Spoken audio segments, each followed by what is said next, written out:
사회문화 10에 있는 조선시대 소송제도에 대한 지문을 읽어보도록 하겠습니다. 현대 민사소송법에서는 소송 절차가 공정하고 신속하며 경제적으로 진행되도록 노력하여야 한다고 되어 있다. 재판이 공정해야 함은 말할 것도 없지만 공정함만 추구하다 보면 재판의 진행이 더디게 되어 재판을 통해 달성하고자 한 소송 목적을 충분히 달성할 수 없는 경우가 발생할 수 있다. 그래서 재판이 신속하고 경제적으로 진행되는 것도 중요하다. 그러면 이 지문은 공정성도 중요하지만 신속하고 경제적인 것도 그만큼 중요하다라는 이야기를 하겠네요. 소송 당사자 중 한쪽이 출석하지 않았을 때 신속한 재판 진행을 위해 그 사람이 제출한 소장, 답변서, 준비서면 등을 진술 내용으로 가름한다. 가름한다라는 건 대신하다 이런 뜻이에요. 안 나왔으니까 걔가 만약 나올 때까지 기다릴 순 없잖아요. 네, 그래서 이 내용으로 가름을 하고 소송 당사자가 변론기일에 출석하지 않고 진술을 대체할 서류도 제출하지 않았어. 그러면 변론의 의사가 없는 것으로 간주하고 재판을 진행한다. 그리고 시효, 공소시효라는 것도 있죠. 소송 사건에 대해서 소를 제기할 수 있는 게 제소기간인데 그걸 딱 정해놨어요. 시효는 일정한 사실 상태가 오래 계속된 경우에 그 상태가 진실한 권리관계와 합치하느냐 여부를 묻지 않고 사실 상태 그대로를 존중해서 그 권리관계로 인정하는 제도이다. 즉, 사건 발생 이후에 제소기간이 지나면 옳고 그름을 불문하고 그냥 누구도 해당 사건에 더 이상 소를 제기할 수 없도록 한 것이다. 이는 분쟁이 발생한 이후 소송을 제기할 수 있는 기간에 제한을 두지 않을 경우 소송 진행의 효율성이 떨어지고 소송 당사자들의 권리관계가 불안정해지기 때문에 이렇게 시효라는 제도를 뒀다고 합니다. 이들 규정은 소송 실무상 진행의 속도와 안정 문제를 실제적인 진실보다 더 중요시한 조처이다. 누가 범인이냐 물론 중요하지. 근데 그것만 따지다가는 너무 소송 실무상의 진행 속도가 느려지니까 그것보다는 기한을 둬서 안정 문제나 속도도 중요시 여겼다라는 내용이겠네요. 이 부분이 1번 문제의 1번 선지에 대한 근거가 될 수가 있겠지. 그래서 1번 선지에 대한 이유는 효율성이 떨어지고 권리관계가 불안정해지기 때문에 시효라는 제도를 만들었다. 이거는 현대 법에서 민사소송법에서의 시효 제도이고요. 이 문단 가볼게요. 조선시대에도 이와 유사한 제도로 취소기한, 정소기한 등이 있다. 자, 그러면 기본적으로 취소기한이나 정소기한도 효율성을 중요시 여기는 제도였겠죠.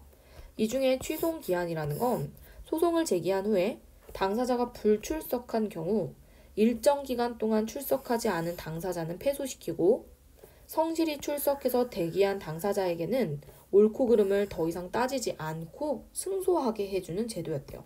성실함을 되게 중요시 여겼나 봐요. 그쵸? 친착결절법이라고도 했대요. 같은 이야기. 이는 소송 진행 과정에서 의도적으로 소송을 지연시키는 폐단을 방지하기 위하여 마련된 장치로 조선 건국 초기에는 송정으로부터 소송 당사자의 거주지까지 거리를 정해서 취소기한을 정했고 이후 소송 당사자가 송정에 출석해 서명하는 것까지 규정하게 되었다. 소송의 양 당사자 중 누구라도 출석했을 때 자기 성명을 직접 쓰도록 했는데 이것을 친착이라고 했고 판결하는 것을 결절이라고 했대요. 그래서 이름이 친착결절법인가 봅니다. 친착결절법은 여러 차례의 변화를 거쳐 1746년에 편찬된 속대전 형전 청리조에 따르면 소송이 개시가 된 후에 50일이 되도록 이유 없이 만 30일 넘게 불출석하면 송정에 나와 서명한 자에게 승소 판결을 내리도록 했다. 그때 이 50일의 기간은 개정한 날만 생각한다. 개정이라는 건 재판을 시작하는 날이거든요. 그래서 재판이 시작한 날로부터 50일이 지나도록 50일 동안 만 30일 넘게 출석하지 않으면 상대방이 이기는 걸로 했다는 거죠. 그래서 뭐 A라는 사람이 만 30일 출석하지 않고 나머지 한 20일 정도 출석을 했어도 그래도 B에게 승소 판결을 내린다는 거죠. 이걸 묻는 문제가 뒤에 2번에 있습니다. 원래 법은 조건이 가장 중요하잖아요. 네, 1번 개정하지 않은 날을 포함하면 안 됩니다. 기억에 밑에서 두 번째 줄 보면 개정한 날만 헤아린다고 했잖아. 그치? 2번은 을이 출석해 서명한 일수가 만 30일이 되어야지만 을이 승소한다? 아닙니다. 을이 얼마나 출석했는지는 중요하지 않아요. 갑이 만 30일 이상 출석하지 않았다는 사실이 중요한 거죠. 정답은 3번입니다.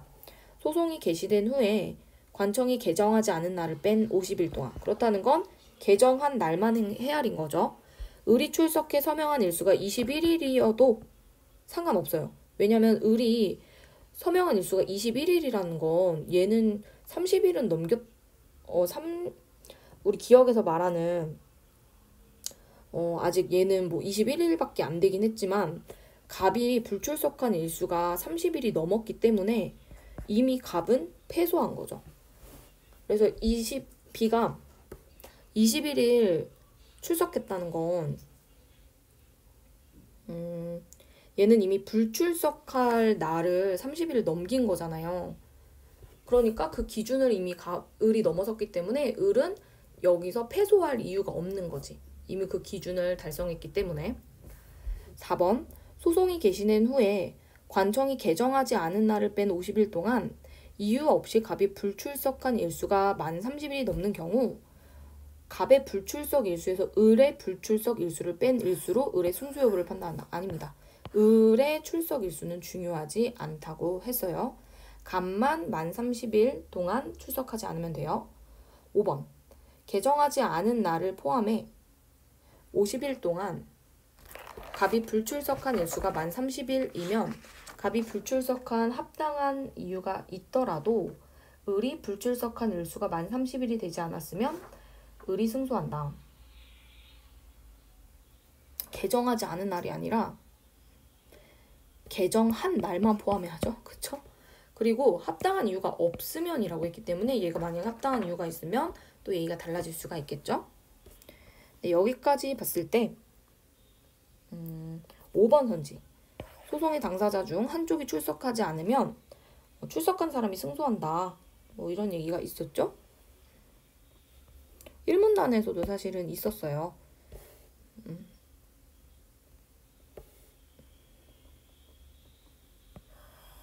뭐 이런 것도 있고 2문단에는 심지어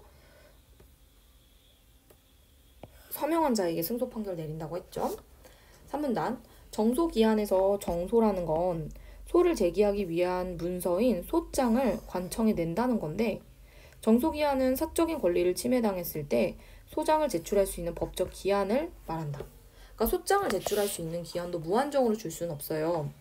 경국대전 호전 전택조에서 이 규정을 확인할 수 있는데 소송 대상 중 가장 분쟁이 빈번했던 재산인 토지, 주택, 노비 등에 관한 소송은 분쟁이 발생한 시기부터 5년 내에만 소를 제기해야 하며 5년 넘었을 때는 소장 접수조차 불가능했다고 합니다.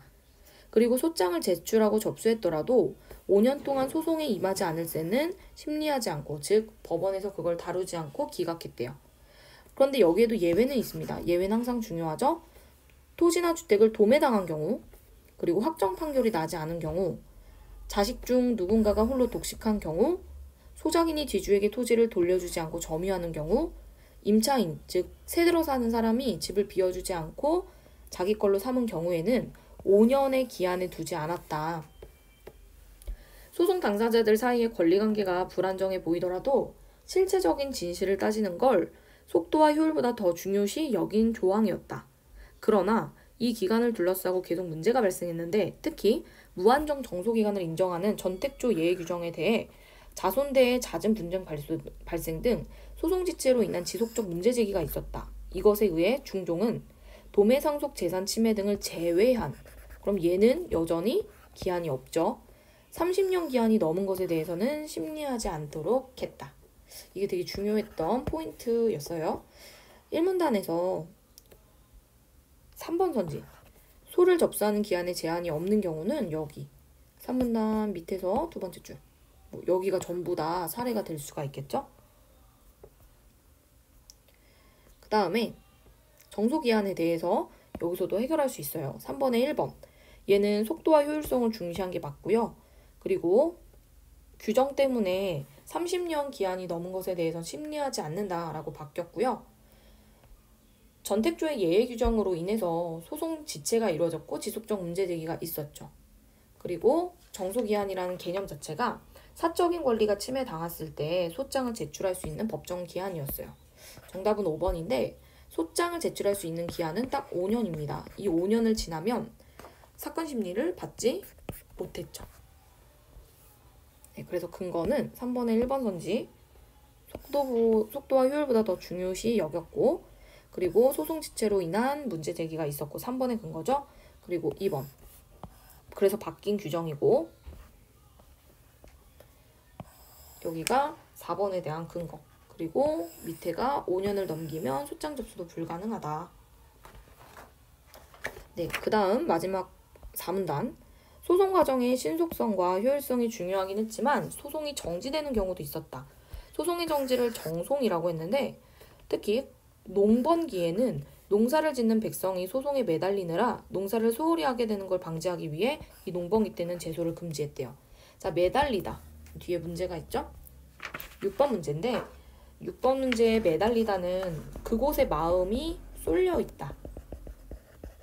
이런 의미인데 앞에 있는 요 에 붙은 것만 보면 되겠죠.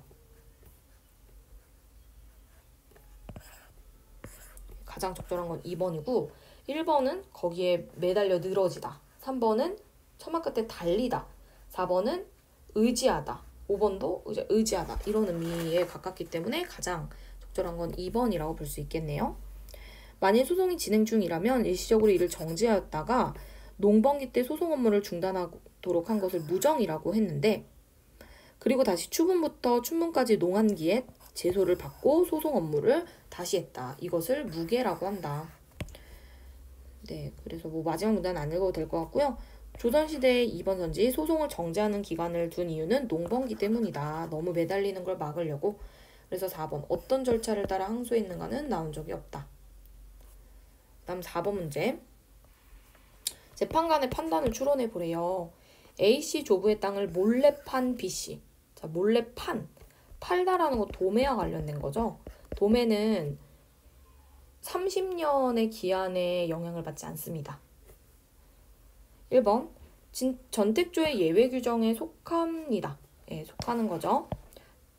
상속재산의 도매인데 뭐 자손 대 잦은 분쟁 발생 이건 맞는데 얘는 30년이 넘어도 소를 제기할 수 있었죠.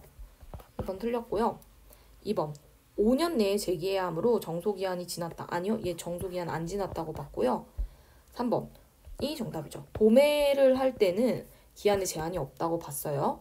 4번 권리관계가 불안정하다고 보고 실체적 진실을 따지겠죠. 그러니까 소를 받겠지. 5번 피고가, 즉 여기서 사촌인 피고 B씨를 말하죠. B씨가 토지를 매매한 상태를 인정하지 않고 A씨의 말을 더 들어주는 걸로 판단을 하겠죠. 자, 그 다음 5번의 보기. 농사철이 되어서 소송을 정지한 후에 원고와 피고 중에 바른 판결을 얻고자 하는 자가 송정에 오랫동안 기다려도 판결이 나지 않아 3, 4년 동안 재판이 지체되기도 했다. 네, 농번기 때 소송을 정지한 것 때문에 지금 중지가 되었고 그것 때문에 지체 피해를 입었다는 거 알 수가 있어요. 재판관이 송정에 나온 사람에게 판결을 내리고자 하여도 원고와 피고와 함께 봉한 소송 문서를 열어볼 수 있는 규정이 없어서 송사를 끝낼 기약이 없었다. 그렇다는 건 이 당시에는 원고와 피고가 함께 봉한 소송 문서는 같이 있어야지만 열 수 있어서 만약에 둘 중에 한 명이 나오지 않았을 때 이 문제를 해결할 수가 없었던 거죠. 그래서 4번도 맞고요. 그 후에 소송을 정지한 사람들이 소송 업무가 다시 개시된 이후에 재판정에 불출석하면 업무 개시일부터 사는 곳의 거리를 따져 그 날짜를 제외하고 송정에 나오지 않은 사람을 패소시켰다. 이게 친착결절법과 관련된 거였죠. 3번도 맞고요. 정답이 5번인데 비슷한 사건의 판례에 따라 판결한 것도 아니고 이걸 통해 공정성을 제고한 것도 아니죠. 이거는 친착결절법을 통해 신속한 판결을 이뤄내려고 한 것이었죠.